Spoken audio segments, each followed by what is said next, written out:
بسم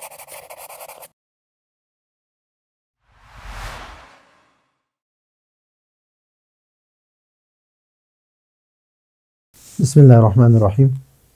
شرح میں تعمیل 50 نمبر سبق ہے، اور لفظ اذن حروف ناصبہ میں سے جو فعل مضارع کو نصب دیتے ہیں ان کا آخری حرف ہے اذن۔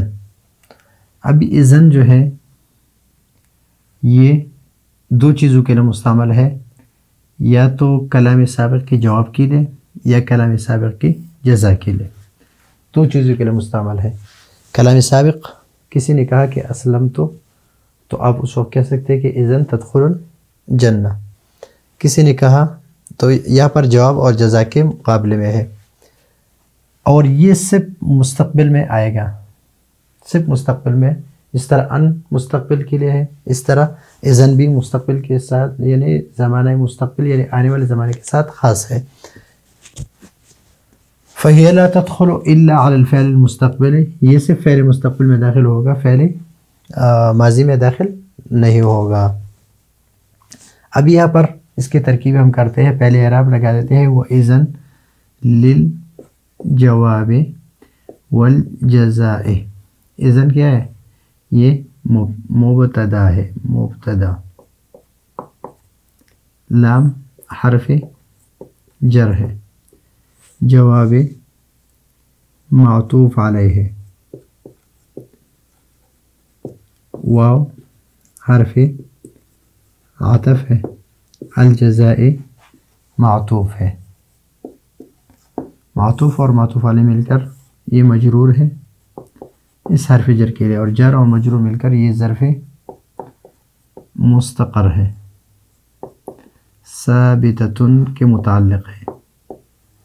جب ظرف مستقر ہے تو اس کے لیے ہم متعلق کو نکالیں گے، تو یہ متعلق ہے، متعلق، اور یہ متعلق ہے۔ ثابتۃ، ثابتۃ صیغہ اسم فاعل، اپنے فاعل اور اپنے متعلق کے ساتھ مل کر یہ خبر بن گئی اس مبتدا کے لیے، مبتدا اور خبر مل کر جملہ اسمیہ خبریہ۔ واو حرف عطف، ہوا مبتدا، لا يتحقق، لا يتحقق، لا يتحقق فعل مضارع، واحد مذکر غائب کا صیغہ ہے، اس میں وہ ضمیر راجع ہے اس کی طرف،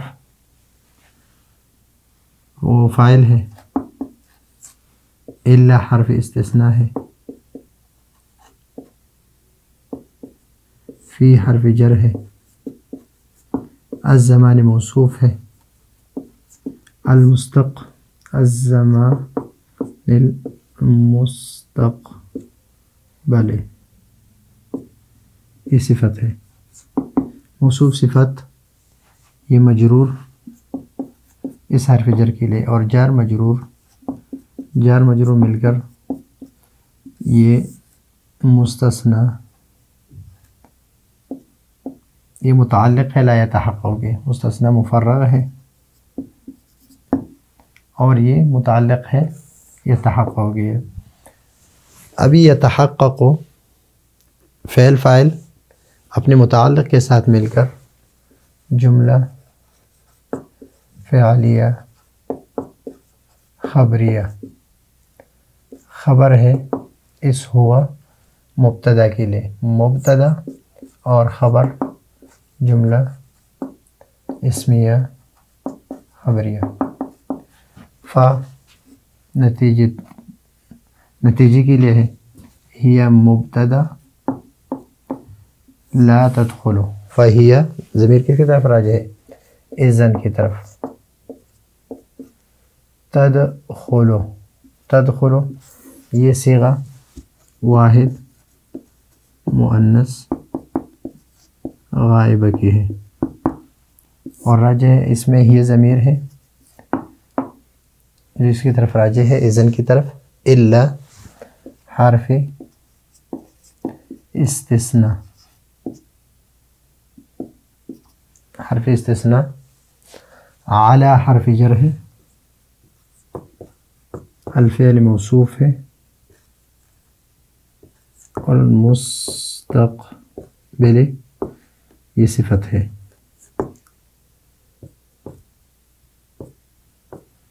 صفت موصوف صفت یہ مجرور، حرف جر کے لیے جار اور مجرور مل کر یہ مستثنی مفرغ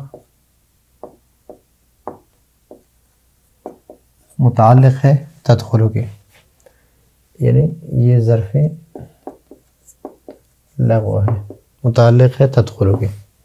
اور تدخل اپنے فعل اور اپنے فاعل اور اپنے متعلق کے ساتھ مل کر یہ خبر ہے اس مبتدا کے لیے، اور یہ مبتدا اور خبر مل کر جملہ اسمیہ خبریہ. مثل مضاف ہے،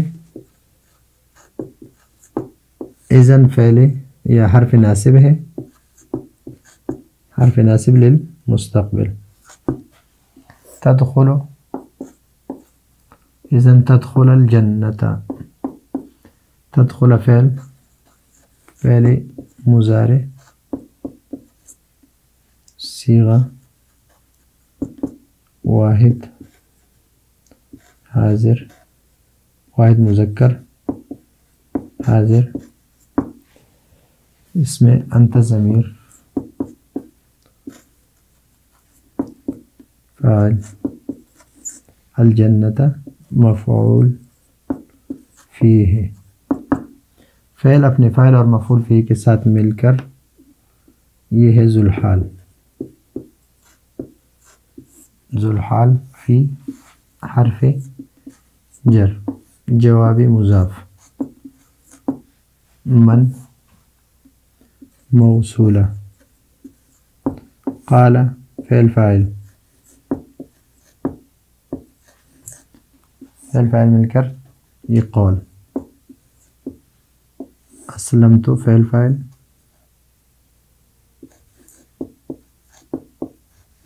صیغہ واحد متکلم کا ہے، فعل فاعل مل کر یہ ہے مقولہ، اور قول اور مقولہ مل کر یہ ہے صلہ، اور موصول صلہ مل کر یہ ہے مضاف الیہ، مضاف الیہ جواب کے لیے. جواب مضاف اور مضاف الیہ مل کر یہ بن گئے مجرور اس حرف جر کے لیے، اور جار مجرور مل کر یہ ہے ظرف مستقر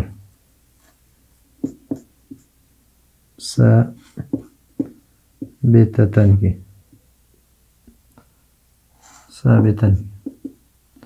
ثابتن صیغہ اسم فاعل اپنے فاعل اور اپنے متعلق کے ساتھ مل کر یہ ہے حال، حال اور ذوالحال مل کر یہ مضاف الیہ اس مثل و مضاف کے لیے.